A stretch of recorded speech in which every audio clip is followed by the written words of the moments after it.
Why exactly is the company being criticized for what many see is an act of God?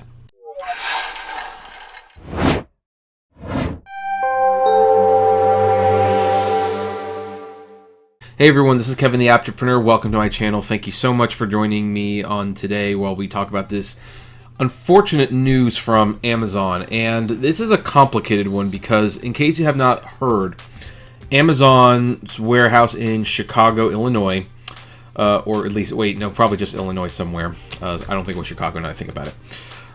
Collapsed. And the reason it was collapsed was because there was a bit of a storm. There was a tornado in that area recently. It actually destroyed a lot of people's homes in Kentucky. My friends in Tennessee got pretty close to it, and so it was just not a stable situation. So that in and of itself might not have been newsworthy. There was a lot of businesses that were destroyed during that tornado. What's newsworthy is that, unlike most businesses which were empty with people sheltering in place, the Amazon warehouse was full of employees, and 6 died. And there's a lot of reasons why Amazon is being labeled as the one to blame for all of this. However, before we continue, if you really like these videos and you really want to help support the channel, hit that subscribe button and smash that like button, and leave a comment below on potentially future topics you would like to hear discussed on the Apptrepreneur. Without further ado, let's look at what some of the problem with Amazon is going on. Now, why were the Amazonians, as they are called, in the warehouse during a storm that was well documented to be devastating? Well, honestly, the easiest answer is usually the one people least want to hear. Amazon asked them to. Amazon asked the staff to work during the storm that resulted in the collapsed roof. This is what Business Insider has to say. The roof of the facility in Edwardsville, so it's Edwardsville, fell on Friday evening, leaving at least 6 workers dead. Local officials said the collapse was caused by extreme weather events. And the department store union said time and time again, Amazon puts its bottom line above the lives of its employees. Requiring workers to work through such a major tornado warning event as this was inexcusable. This is another outrageous example of the company putting profits over the health and safety of their workers, and we cannot stand for this. Amazon cannot continue to be let off the hook for putting hard-working people's lives at risk. Our union will not back down until Amazon is held accountable for these and so many more dangerous labor practices. Now, this does not surprise me at all. Amazon, of course, wanted people to work during the COVID-19 pandemic, and even when people were feeling sick or needed to go get tested, Amazon were not interested in sending people home because you got them packages to deliver, and you've got to deliver. You've got to pack them and box them and ship them and get them out there. Your health, your safety, doesn't really matter in Amazon's eyes. Amazon will do it. This resulted in the workers being trapped during the deadly tornado, and they had just minutes of warning before the roof collapsed. Now, some people might say, well, how could they have just minutes of warning before this all took place? Don't they have phone policies? Like, just, can't people call on the phone? Well, that's the other thing. Amazon bans phones in the warehouse. Now, this is probably like the most interesting of the safety policy details that we're going to discuss, because I don't necessarily disagree with a phone ban in principle. I've worked at places where phone bans are quite common, and it's very obvious why phone bans are common. They don't want people texting on the job. They don't want people looking at their phones when they should be looking for the lift trucks that drive through the warehouse. They don't want people taking pictures of copyrighted material that has not yet been seen to the public. There is a reason that phones are banned. That said, if phones were not banned, there would have been a better warning in place. This comes to us from Time. An Amazon.com Inc. warehouse collapse on Friday night that killed at least 6 people has amplified concerns about its blue-collar workforce about the return of the internet retailer's mobile phone ban in work areas. The warehouse in Edwardsville, Illinois, near St. Louis, was reduced to rubble when a string of tornadoes ripped through 6 states, leaving a trail of destruction that stretched more than 200 miles. Emergency responders expect recovery efforts to continue into next week. Amazon had for years prohibited workers from carrying their phones on warehouse floors, requiring them to leave them in vehicles or employ lockers before passing through security checks that include metal detectors.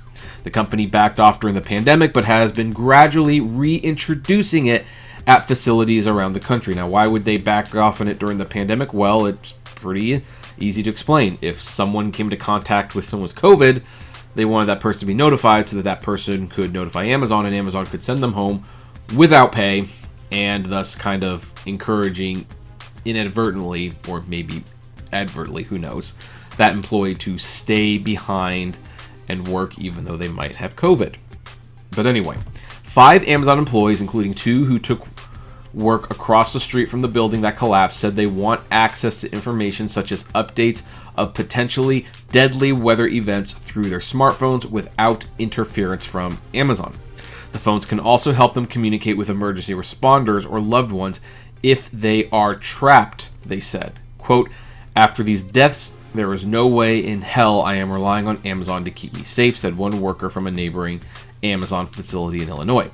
"If they institute the no cell phone policy, I am resigning." So, there's 2 problems already. First of all, Amazon asked employees to work at the warehouse when they had ample warning that there was probably going to be severe weather that wasn't safe. The second thing is that there were no phones. People were not alerted to tornado warnings or from family members to get home or to get to safety. That is another problem. Also, it so far seems to appear that Amazon themselves did not do a very good job at communicating that there was a tornado warning. Now, Amazon has stated that their policy is to alert the warehouses when there is a major catastrophic event like a tornado, when asked by reporters. But that being said, while Amazon has stated that that is their policy, the question that they are not answering is whether or not when they actually did this. When asked, hey, when did you tell people there was a tornado that was potentially going through? Amazon was silent. Amazon was silent.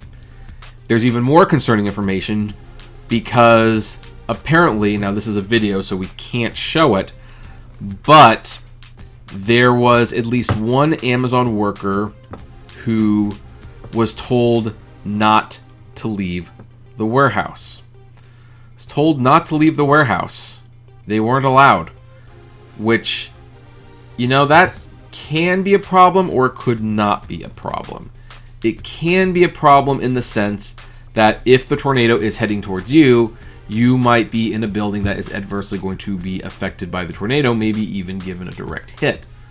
On the other hand, if it's too close to really go anywhere anyway, and going outside would potentially lead to almost certain death, then there might be a case for being told to stay put. Unfortunately, with the other things that Amazon implemented that did not result in any real safety, this has come under scrutiny. And of course, that means that now the entire company is being questioned about their safety policies. So according to GeekWire, 6 people died after a tornado ripped through an Amazon warehouse in Edwardsville, Illinois, late Friday evening. Now, questions are being raised about the tech giant's cell phone policies and use of contractors. Reuters reported that Amazon Delivery Hub received tornado warnings at about 8:06 p.m. and 8:16 p.m. before the tornado hit 11 minutes later, part of a series of tornadoes that killed at least 90 people in several states. One of the Amazon employees who died was sheltering in a bathroom, Reuters reported. Workers were sheltering in 2 places, according to an Amazon spokesperson. The incident has resurfaced an Amazon policy that prevents warehouse workers from carrying their phones. The policy was put on pause during the pandemic, but being implemented again. Workers told Bloomberg that they want their phones to get alerts about potential safety risks, such as extreme weather. FedEx has a similar policy and drew scrutiny following a mass shooting at a FedEx center in Indianapolis earlier this year. The New York Times reported that a majority of people working at Amazon Delivery Center on Friday were contractors, which created difficulty in figuring out how many people were actually at the facility, according to the local police chief. Using contractors also lets Amazon off the hook for certain liabilities and limits labor organizing, the Times noted. The Retail, Wholesale, and Department Store Union, which is helping lead a closely watched unionization effort at Amazon facility at Bessemer, Alaska, or Atlanta, I don't know what that is, sorry, issued a statement following the tornado incident at Illinois. It might even be Alabama. I think that's where they were actually striking, now I think about it. And so we've already read that one. But Amazon executives addressed the situation on Twitter, including founder Jeff Bezos, CEO Andy Jassy, and Dave Clark, CEO of Amazon Worldwide Consumer. One worker responded to Clark's tweet saying that she shouldn't get to work because of tornadoes and wasn't able to get help with avoiding an attendance policy. Clark responded, apologized. So this is what they said. It's like, I'm an Amazon worker in Kentucky. Tornado hit 2 miles from my house and I physically couldn't get to work for my shift. The ERC team told me they had no record of tornadoes in Kentucky and couldn't help me with not getting attendance time reduced for today. Dave Clark said, sorry, Leslie, I shared with the team. We will get it fixed for you. Now, this is, again, part of this is tragic, but Amazon's policies did clearly play a bad role here. Most companies would have said to stay home during inclement weather. Some would say that companies that make as much money as Amazon maybe give everyone a paid day off just to be an abundance of caution, but then not penalize anyone in case nothing happens. I mean, there were many ways that Amazon could have dealt with this, and it would have resulted in people not being in the building. Now, is this going to encourage people to finally demand answers from Amazon? Is this going to encourage the public to say Amazon is too big for their own good? Is this going to be enough for lawmakers to say we need to really penalize Amazon because they do not care about the safety? Well, let's see here. If Amazon taking the whole internet down, or not the whole internet, half of the internet down for the day, didn't get people to act, I don't know why this would, even though people died. I mean, have you seen how people react to people dying of COVID? They don't care. They still won't wear a mask. What's more, Amazon's valuable and is making money. In fact, the biggest thing that seems to be bothering people is whether or not Amazon stock is going to recover from this. Which, this article from Yahoo News reads, don't sweat the Amazon stock pullback. E-commerce giant Amazon.com Inc. is down 1.2% at $3,404.76 at last check. Today's drop follows a devastating tornado that left at least 6 employees dead at one of the company's Illinois warehouses. The stock had a volatile run in 2021, skyrocketing to a July 13th all-time high of $3,773.07 before falling beneath the $3,200 level in August and October, and eventually surging within $100 of its former high by mid-November. Keeping up with this volatile trend, the shares have once again pulled back. However, there's a promising technical indicator flashing on the charts that implies this latest dip presents a prime buying opportunity. That's just great. Warehouse gets destroyed, 6 people are dead. Most likely it's because of Amazon's incompetence, and people are just talking about what a great time it is to buy the Amazon stock. This is why nothing ever gets done. And I'm not surprised at all by this response. People are fickle. If it didn't happen to them, probably didn't exist, or maybe the problem's overblown. They don't see an issue with Amazon forcing workers to work during a day where the weather is unpredictable, to say the least. And at the very least, it seems known that something might happen because it's that unpredictable. People don't care. They don't. Heck, they probably think, oh, 6 people died? Well, that's, less than 1% of their workforce? Who cares, really? Their cell phone policy? Why is that a concern of mine? Get me my glasses delivered within 2 days, or I am going to cancel that Prime membership. So, this situation's been extremely disheartening to read about, but what do you expect? Honestly, at this point, what do you expect? Amazon will get out of this just fine. Those poor workers, they're going to get screwed. I bet you Amazon will find a way to not pay the loved ones of the dead workers compensation for what happened. They will say it's not their prerogative. They will point out that they're independent contractors, maybe. And you will have at least 6 broken families who are going to be drowning in debt, trying to cover legal costs, maybe facing a lost income. And Amazon will not help. They will not help, and people will not demand that they help. It's just the way the world works, unfortunately. So that's my comments on this. Clearly, I am not on the side of Amazon. Phone policy being a gray area for sure, but I would like to know, what do you think of this? Do you think Amazon is responsible for all this, or do you think it was just no one could do anything? I would really like to know. Comment below, like, favorite, share, subscribe, and as always, flame responsibly. Have a good one.